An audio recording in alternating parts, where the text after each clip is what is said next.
Okay, take one, action. Hi, I'm Soup. I'm doing a series where I watch anime for the first time as an adult. I used to watch anime as a kid. I loved Sailor Moon because she's pretty and I wanted to be pretty and I was 7. But, you know, as you get older, you get discouraged from things that you enjoy sometimes. And so I stopped watching it as I got older. It's always been something that I wanted to venture into for a long time, but it always felt pretty daunting. It's a whole world that I'm somewhat unfamiliar with, but I'm excited to delve deep into. I'm someone who's a little too opinionated. I got a film degree, as you do when you're 18 and you don't really know what to do with your life. I thought with my background and the fact that I really love to talk, I would make this series. So here we are, and I hope you enjoy.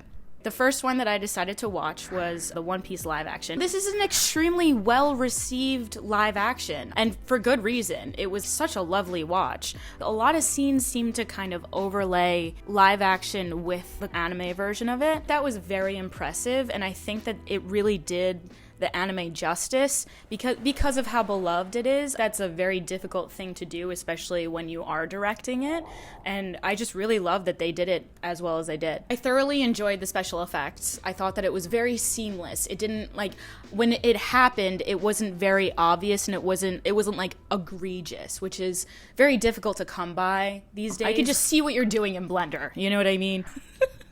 I also appreciate how well they did a lot of practical effects as well. I really loved the makeup. The special effects makeup especially was extremely well done. Variables like making a human face a shark face is inherently going to be quite difficult because they are not the same face and have completely different builds. And, you know, it is a character that's from an anime, so it's going to be difficult. I'm just saying. But at the same time, I thought that they did an excellent job with the characters that were in the anime. I looked up like the comparison between the characters, especially with the shark ones. Arlong's practical effects were very well done in my opinion. Although I will say the guy with the lips was very difficult to look at. He was very scary to me. Also, about the cast, I really loved how well the characters exaggerated when it was necessary, when they exaggerated their facial expressions. I thought that that was extremely impressive, that it wasn't too overt or it wasn't super in your face when they were doing some exaggerated mannerisms, like facial expressions that an anime character would make. Captain Usopp seemed like a character to me that had more exaggerated facial expressions, like the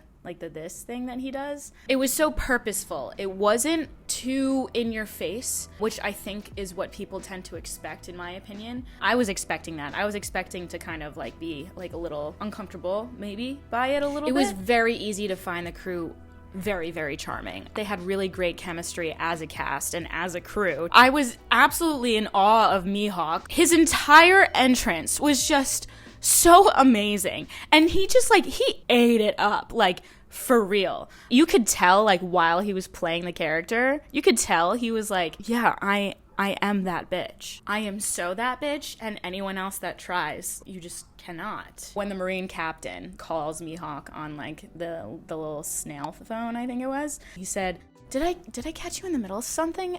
And Mihawk's like all this, and he's just like, I'm just killing time. Girl, just ate, bro, ate. I literally have chills. When I was first watching that, I was losing my mind. I thought that it was it was just so cool. That would probably be one of the top moments in the series for me, for sure. All right, quick Coke Zero break. And also the police want attention right now, so forgive them as they go by. Okay.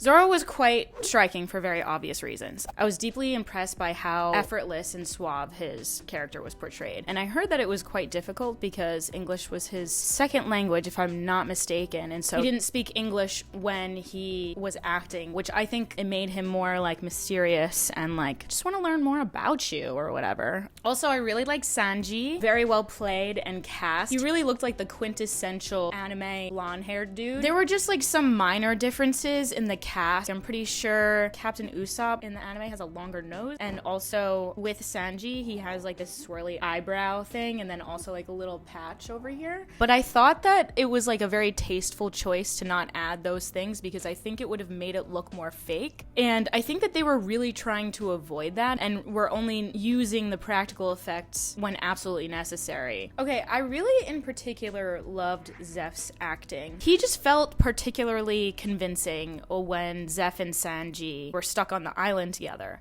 I just felt like he gave the right amount of emotion. Like, really broke my heart, to be honest. The fact that he had to cut his own leg off and like eat it.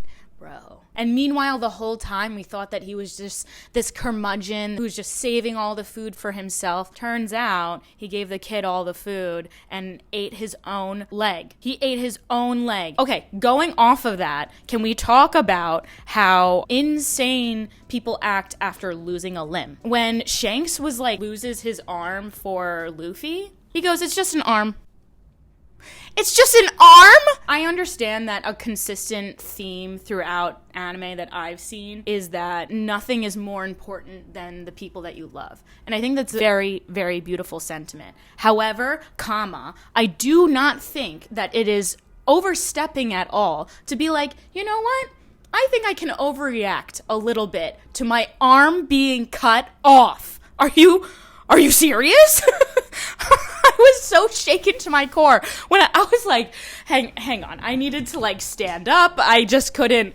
It was too much. I'm going to be honest. It was a little too much for me. Okay, so I really loved Buggy's character too. I loved Buggy as a villain, but I thought that it was a very creative character. The fact that he's a clown and that he can just like remove his limbs at any point, speaking of limbs being removed, it made me just so much more engaged because I was so impressed with the villains themselves. Also, it felt so much more satisfying when they would defeat an enemy. It was very impressive that they were able to evoke that kind of satisfaction when they would win. It almost felt like I did too, which doesn't really happen super often. So when Zoro didn't win against Mihawk, I was like, oh, cool. Can't wait to see his progress as a character.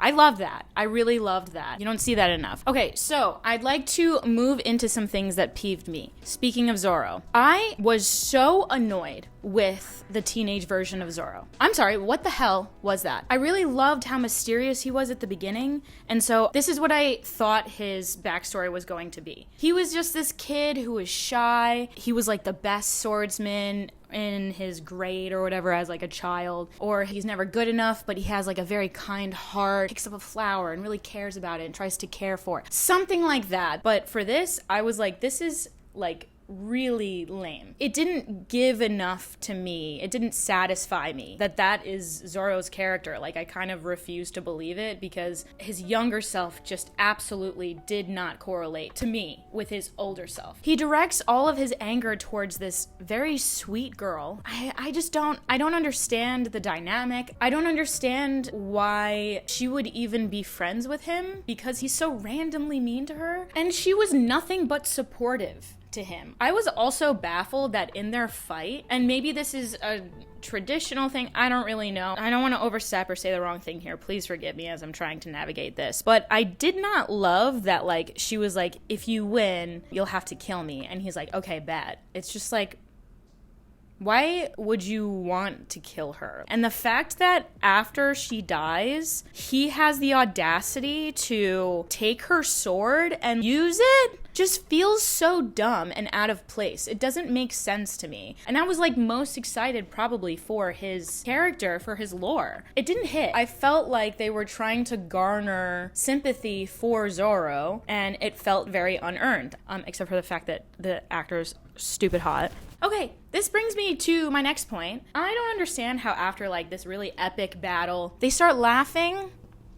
This really bothers me, guys. It bothers me a lot. I know that this is a constant with anime, and I understand that. I'm all for making jokes about a traumatic event that happens. That is anyone's way of coping. However, I hate it when a writer tries to be like, this is just an example. When Nancy from Stranger Things, she goes, "You can't write this on your college admission letter."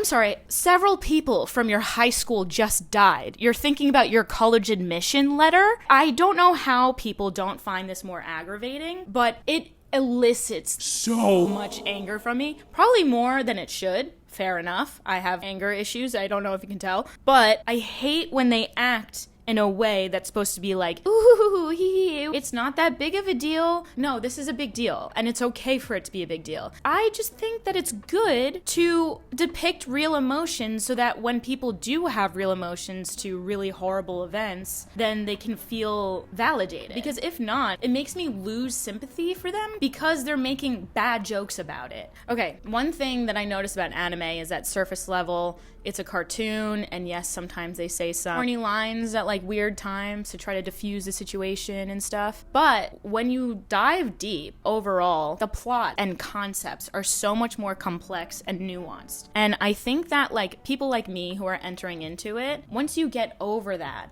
there is an entire world ready for you. It's incredible. I started watching Solo Leveling. I started watching the One Piece live action, but I was so invested in the plot. I was so fascinated by it. I loved how much depth it has.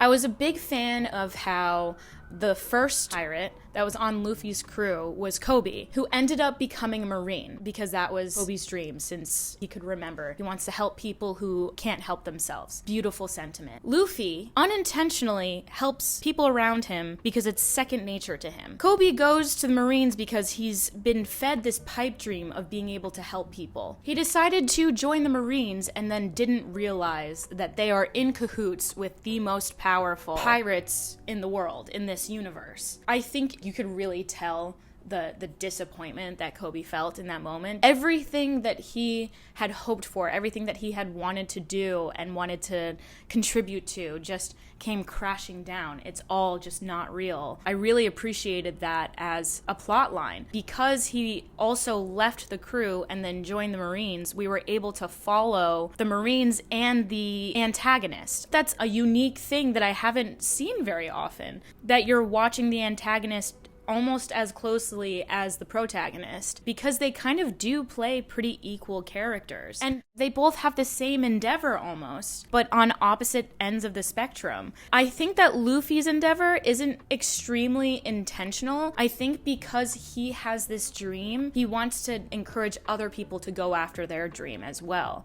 And so just because he's encouraging, he's helping those who didn't even know that they needed to be helped. And so he is redefining the definition of a pirate. And I love this plot point. For example, when his wanted poster started being distributed and all of the people that he came across started smiling because they knew that this was his dream. And he has this goal, but on the way to the goal, he's helping people. That is so telling to him as a character. I think that that is a major reason why One Piece is so popular, because Luffy is just such an endearing character, and watching this very wholesome character try to search for his dreams can resonate with a lot of people, because, I mean, aren't we all just trying to achieve our dreams at the end of the day? People are so endeared by Luffy that Zeph even says that there's a shift coming. That's when I realized, I was like, duh. Luffy is so loved that it's going to make people have a different point of view of pirates. I think that at some point, Luffy and the crew are going to become the moral arbiters of this universe. I thoroughly enjoyed it, and I thought it was a very great introduction to One Piece. Yeah, there are some things that I can point out about it that I didn't love, but it was such a great series, and I'm looking forward to watching the whole series after this. If you guys will join me for the journey, I would love for you to join me if this piques your fancy, maybe. I think next video I'm gonna do Solo Leveling, unless other people have other suggestions. I would love to hear any suggestions at all. But yeah, thank you so much for watching this video. If you made it this far, hit subscribe if I have earned that from you. And yeah, peace and love. Thank you so much. Okay, bye.